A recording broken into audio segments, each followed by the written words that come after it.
Everybody, want to talk about some things that are in the news from the summer mostly because I haven't. I had some recent ones because I haven't really made a video yet. It's my first one, so I'm going to go over quite a bit of time here, um, span of time. There was a Missouri college professor that was shot this summer by another professor. Uh, the shooter was a pretty Weasley-looking guy. You look at him and say, "Oh yeah, that looks like the kind of guy that would shoot somebody." So anytime there's these shootings, I just these blatant, heinous crimes, shooting an unarmed person or something, I look into it and see, who did it and if it's possibly a staged event, or a setup. Um, so this Missouri professor writes a lot about Native American history and has several books on it. And one of them is called Native Americans and the American Revolution. So I think that he's probably doing some very meticulous work on Native American history, and it's kind of a backwater. It's not something, if you try and read anything other than Mesopotamian or European history, things are pretty. They're not. There aren't the resources really, in this stuff like maybe the Mayans or something, and the Indians, where people like, oh, think they're so special because they had all these things they left behind. But when you get into like even like Indian history, like Eastern history or Native American history, it doesn't have the type of backing that like European history has and stuff. So he was probably doing some really good meticulous research on his Native Americans, and what I'm interested in is whether or not the British armed them probably for 200 years in opposition to the United States. So that's something I'm going to look in and probably maybe get the book. It's probably worth getting. Figure out if he was shot not or not over it. Another thing that's recently in the news is there's been this sort of racial inclusion thing going on also at Missouri, University of Missouri, and it kind of stemmed from the Black Lives Matter movement, and they've really got to stop using that Michael Brown person for their activism because it's been totally proven that he was not an innocent, that he, I'm not going to say deserved to be shot or not, but that it wasn't really done out of outside the law by any means. So, um, but anyways, I guess Black Lives Matter kind of spun off around there, and the black football players, probably a few white ones who felt like it, boycotted the team, and um, so they were so I guess they got to resign or whatever, the president, but there were fecal swastikas used in the made in like the locker room or something, and I believe that they planted those for this um for this type of activism, kind of a Hegelian dialect type of a thing. There's also in San Diego, in a high school, at the same time, sometime in the past couple of weeks, there was swastika written with feces in the high school, and there's people. I used to write swastikas in elementary school sometimes just because I knew they were bad, and I knew that if I made this symbol that it was a bad thing and it would so it's just interest kids in that way, you know what I mean. But anyway, I'm not saying there isn't racism and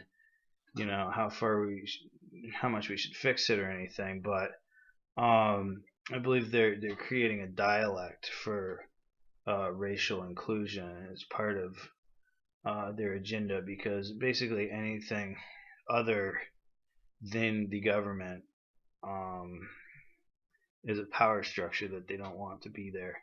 So race would be one thing, family, marriage, would be another thing. Religion is another thing on their crosshairs right now. And even our federal government's in their crosshairs because they want a world government instead. So they're really moving in on all these things. Um,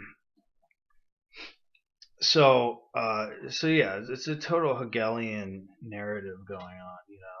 Create the problem and then bring about the solution they're looking for. Fecal, like who's actually going to draw a swastika in feces?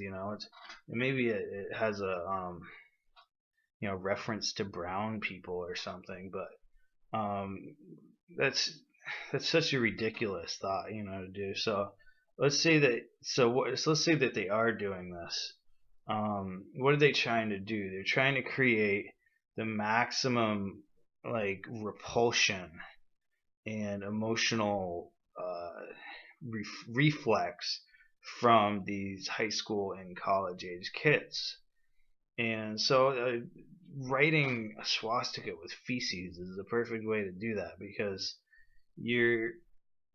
it's just the most repulsive thing you could think of. So you're taking the racist ideologies and you're pairing it up with excrement just to make it super bad.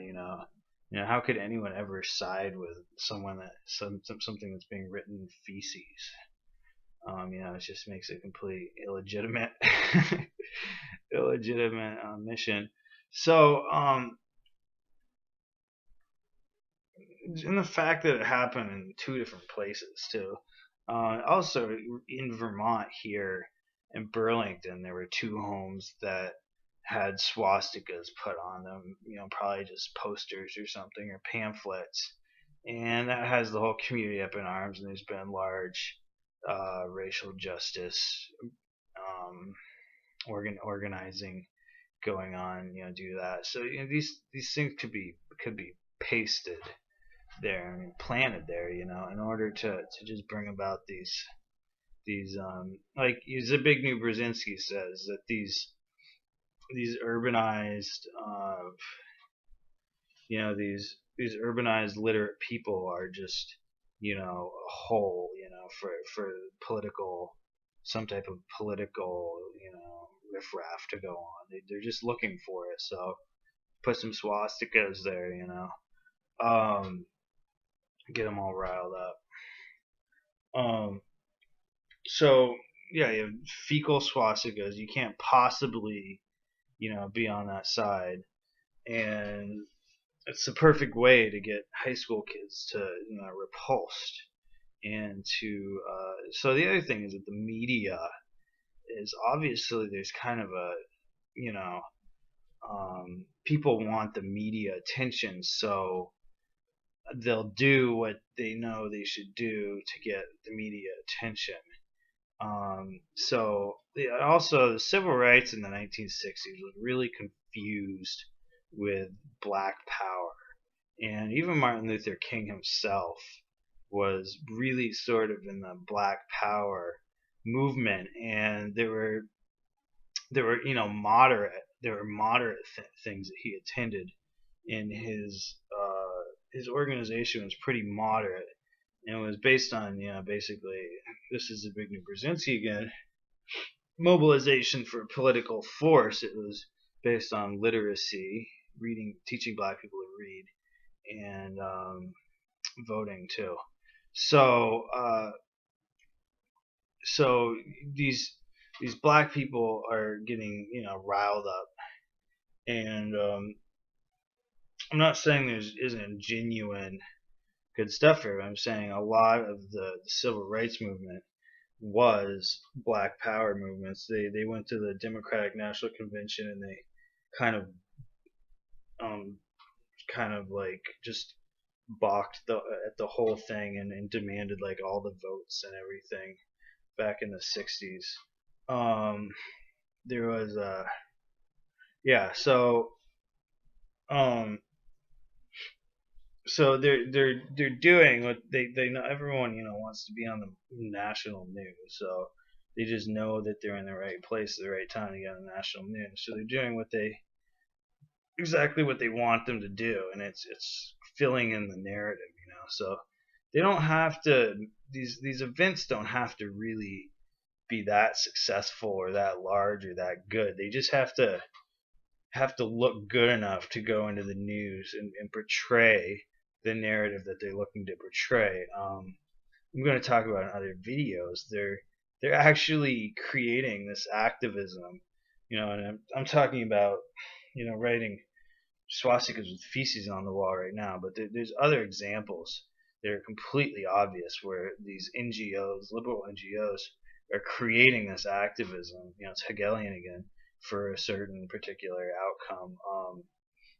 The ones I'm going to talk about are the climate rally, the biggest protest ever in New York City, and that was last year, and also the 2004 immigration reform activism was completely just staged for their immigration reform. There's a bunch of other ones too.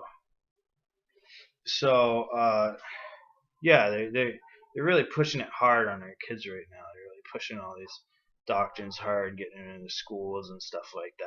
It's part of the UN global education agenda. So there you go, kids. They're smearing shit on your walls and trying to make you scared.